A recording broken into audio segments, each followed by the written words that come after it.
L'amour, on en parle tout le temps, hein. Mais souvent, c'est l'émotion, le sentiment un peu insaisissable. Pourtant, certains textes, des textes fondateurs même, ils le présentent de façon très différente, comme un commandement, carrément le commandement principal. Alors aujourd'hui, on va essayer de plonger là-dedans. Décortiquons un peu tout ça. Notre exploration aujourd'hui, elle va se concentrer sur ce concept d'amour commandé. Pas juste en surface, non. On va vraiment creuser 3 versets bibliques bien précis. Un passage de l'évangile de Marc, un autre de la première épître de Jean, et puis un dernier de l'épître Colossiens. On va voir comment ces textes, mis ensemble, ils construisent une vision assez particulière de l'amour. L'idée, c'est de saisir la portée, les différentes facettes, et peut-être les tensions aussi de cet amour tel qu'il est décrit là. Qu'est-ce que ça implique au fond? Quelle est sa nature profonde d'après ses écrits? Alors, on commence par ce passage hyper connu de Marc, chapitre 12, verset 30. « Et tu aimeras le Seigneur, ton Dieu, de tout ton cœur, de toute ton âme, de toute ta pensée et de toute ta force. » La première chose qui frappe, c'est le côté absolu, totalisant. C'est pas juste une suggestion, c'est une injonction qui demande tout, en fait. Cœur, âme, pensée, force. Pas de demi-mesure. Oui, tout à fait. Cette insistance sur le tout, elle est vraiment marquante. Tout ton cœur, toute ton âme, toute ta pensée, toute ta force. Ça suggère qu'il ne faut rien garder pour soi. C'est un engagement qui doit toucher chaque aspect de la vie. Ce n'est pas juste un sentiment comme ça ou une obligation parmi d'autres. Non, là, c'est présenté comme le centre, le cœur même de la relation à Dieu. C'est là que ça devient vraiment intéressant. J'aimerais bien qu'on s'arrête un petit moment sur ces 4 mots. Cœur et âme, on voit à peu près. Le siège des émotions, de l'affect, de la volonté profonde peut-être. Mais quand il ajoute toute ta pensée, ça interpelle, non? Ça veut dire que l'intelligence, la raison, la compréhension, tout ça, c'est aussi appelé dans cet amour? Absolument. Et c'est un point vraiment crucial. Inclure toute ta pensée, ça montre bien que cet amour, ce n'est pas présenté comme quelque chose d'aveugle ou de purement émotionnel. Ça demande aussi d'engager son intellect. D'aimer en comprenant, réfléchissant, en étant lucide. Ça va un peu contre cette idée parfois répandue d'une foi opposée à la raison.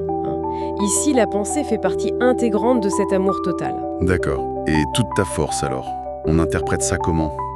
La force physique? La volonté? L'énergie qu'on met dans les choses? Probablement un peu tout ça, oui.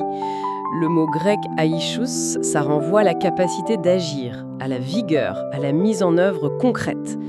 Donc aimer de toute sa force, c'est traduire cet amour qu'on ressent et qu'on pense en acte, en engagement visible, en service. C'est la dimension pratique, l'incarnation de cet amour au quotidien.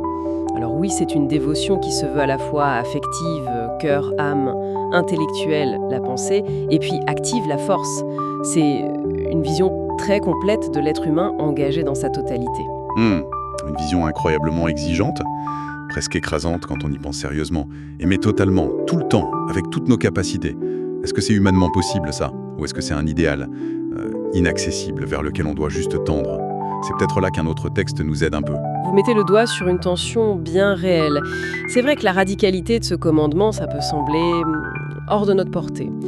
Et c'est effectivement là que le deuxième passage qu'on regarde, 1 Jean chapitre 4, verset 19, il offre une perspective différente, complémentaire on pourrait dire. Une clé de lecture peut-être. Oui, ce verset qui dit « Pour nous, nous l'aimons parce qu'il nous a aimés le premier ».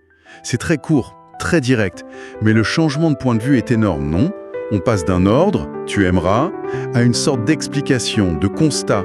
Nous l'aimons parce que.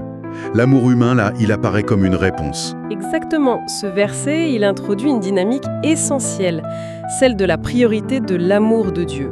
Selon ce texte, l'amour de l'être humain pour Dieu, ce n'est pas lui qui initiait la relation. Il ne sort pas de nulle part, juste par notre effort. Non, il est présenté comme une réaction.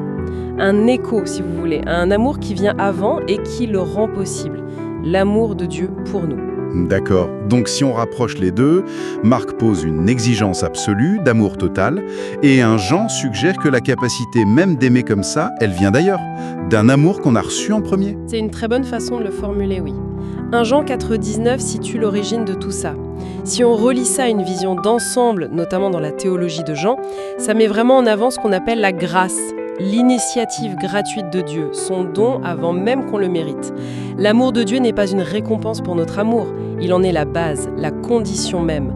C'est parce qu'on est d'abord aimé par Dieu qu'on devient capable à notre tour d'aimer Dieu, et les autres aussi d'ailleurs.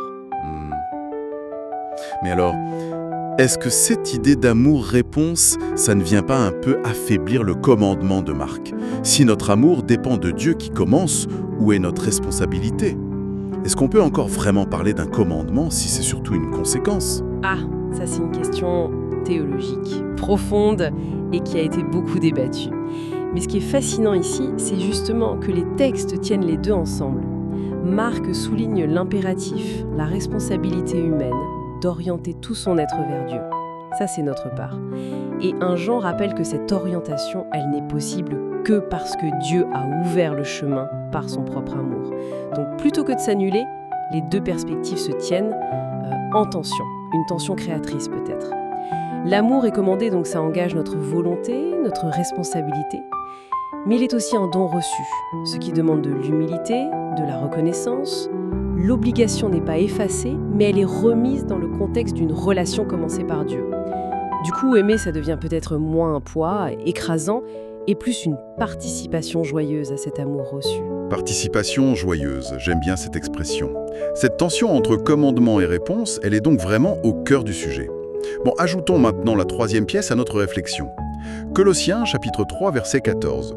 Le texte dit « Mais par-dessus toutes ces choses, revêtez-vous de la charité, qui est le lien de la perfection. » Le mot-clé ici, c'est charité. Qu'est-ce que ce passage ajoute à notre compréhension? Alors là, on aborde une autre dimension, plutôt axée sur la fonction, la place de cet amour dans la vie, spirituelle et aussi communautaire. Le contexte est important. Juste avant, l'auteur liste toute une série de vertus à pratiquer. La compassion, la bonté, l'humilité, la douceur, la patience, le pardon mutuel. Et puis il ajoute « mais par-dessus toutes ces choses ». C'est comme si la charité venait couronner tout ça, englober le reste. Par-dessus toutes ces choses, ça lui donne une place vraiment supérieure alors. Ce n'est pas juste une vertu de plus sur la liste. Précisément. La charité, ici, c'est la traduction du grec agapé.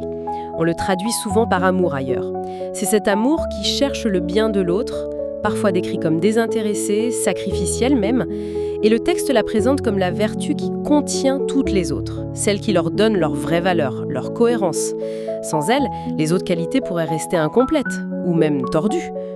L'humilité sans amour, ça peut être faux, non? La patience sans amour, ça peut être froid. Et cette expression un peu mystérieuse, le lien de la perfection, qu'est-ce que ça signifie au juste? Que la charité nous rend parfaits? Ou qu'elle relie les éléments pour atteindre une sorte d'achèvement? C'est sans doute un peu des deux. Le mot perfection, téliotès en grec, ça renvoie moins à une idée d'absence de défaut qu'à une notion de maturité, d'accomplissement, de plénitude.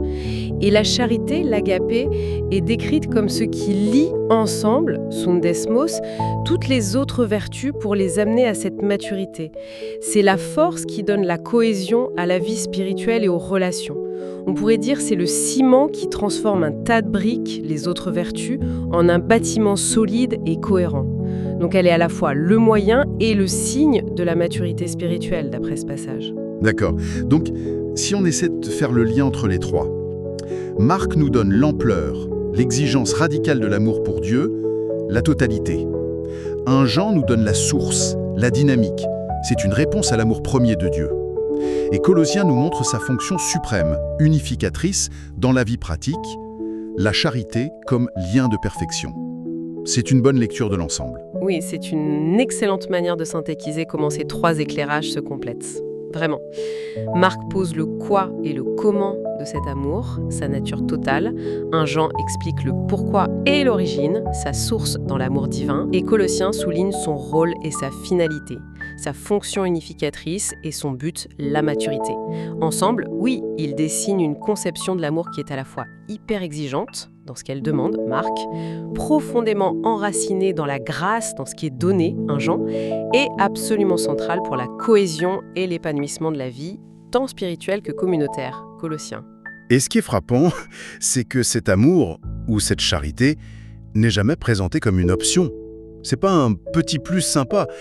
Dans les 3 textes, il apparaît comme fondamental. Essentiel. Le commandement principal chez Marc, la réponse nécessaire chez Jean, le lien indispensable chez l'auteur de Colossiens. Tout à fait. Ces textes convergent vraiment pour placer l'amour, la charité au sommet de tout. Des valeurs, des pratiques. Ce n'est pas juste une émotion agréable à cultiver de temps en temps. Non, c'est présenté comme le moteur, la structure et même le but de la démarche spirituelle qui est décrite ici. L'insistance est telle que ça suggère que sans cet amour-là, tout le reste, ça perdrait son sens ou sa valeur. Et c'est intéressant de noter que cet amour total, de marque-cœur, âme, pensée, force, il semble trouver son expression concrète dans la charité de Colossiens. Une charité qui se manifeste très clairement dans les relations aux autres, la compassion, la bonté, le pardon. L'amour vertical pour Dieu et l'amour horizontal pour les autres semblent vraiment liés, non? C'est une connexion très juste, oui. Même si Marc 12,30 se concentre sur l'amour pour Dieu, le verset juste après, qu'on n'a pas pris dans nos sources, parle de l'amour du prochain.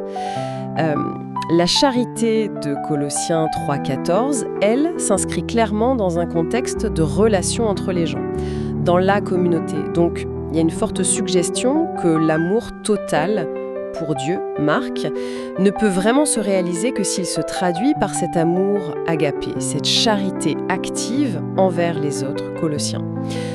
L'un nourrit et motive l'autre en quelque sorte. La charité devient alors l'expression visible, tangible de l'amour pour Dieu dans le monde. Alors si on récapitule les idées clés tirées uniquement de nos 3 versets. 1. L'amour commandé envers Dieu doit être total, il engage tout notre être, Marc 12,30. 2. Cet amour humain, il prend sa source, sa possibilité, dans l'amour premier de Dieu. C'est une réponse à l'initiative divine, 1 Jean 4,19. Et 3.